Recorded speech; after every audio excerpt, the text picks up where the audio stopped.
Audience development is all about people. Absolutely all about people. It's about developing people.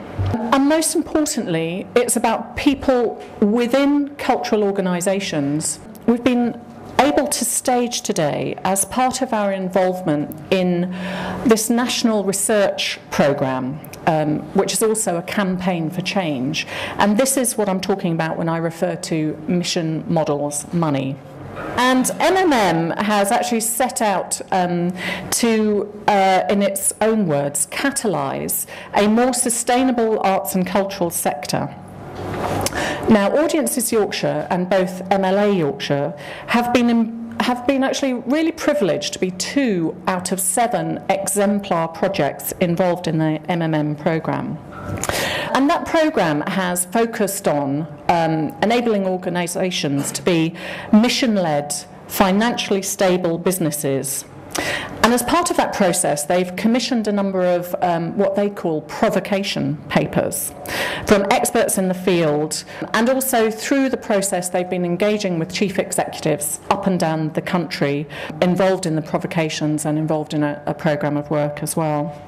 So I think today, in a way, kind of brings Audiences Yorkshire's and also MLA Yorkshire's involvement in MMM to a kind of closure, really. We've come to the end of this particular chapter within MMM. So what we're hoping today will achieve is an opportunity for you, if you haven't already kind of engaged in this area, is to engage and also to participate in the cultural leadership agenda.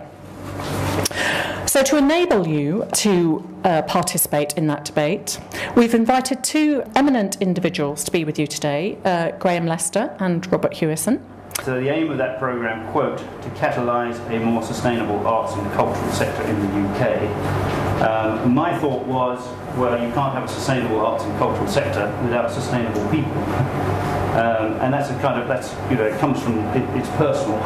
The device that I lighted on to try and make sense of what was going on in the sector of all the various strands was to think of my son, who's now 13, and think, well, what if someday he sat down and said, Dad, I want to become a cultural leader. Can you tell me what to do? Tell me all about it. So I was kind of interrogating people with that in mind, and what came out of that were three different stories. So there's a story about the kind of infrastructure of the sector, which is relegated now to one of the appendices in the final paper, which is about, it's full of very small organisations. 85% of them have fewer than 5 people. 77% of them have a turnover of less than 100,000 a year. There's a high degree of churn. Charlie Ledbetter's quote, they're mostly undercapitalised, undermanaged, and frequently under stress. The quote there was, the organisations are not sustainable, but the individuals who make them up continue to survive.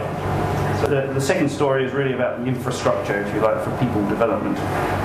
Well, what about training to live in that kind of a world? Well, you don't expect a lot of that. There's not very much evidence. Chief executives set aside on average 5 days a year for training, spend on average £1,000. Usually don't take their full 5 days, and don't spend all of the budget that's allocated in order to adapt to the changing world.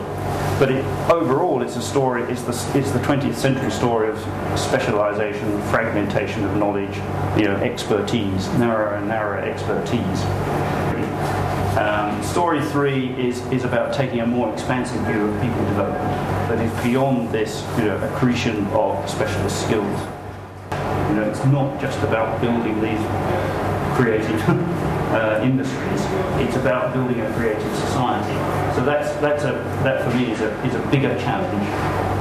I wish I realised this sort of 25 years ago. So what can it offer? It offers a medium, it offers an environment, a setting in which to develop what I'm calling 21st century people. The people with the capacity to deal with this buzz and confusion. It offers, the second thing is it offers this nascent form of what I've called the creative adhocracy. This kind of loose, flexible, semi-organised form that does seem to give people much more scope. It's a much more creative space. I think, one, that the task of cultural leadership is to lead the culture.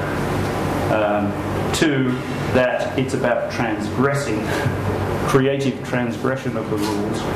And three, that it is personal. It's about transmuting our personal experience of living in these times into something that is of value and use to society.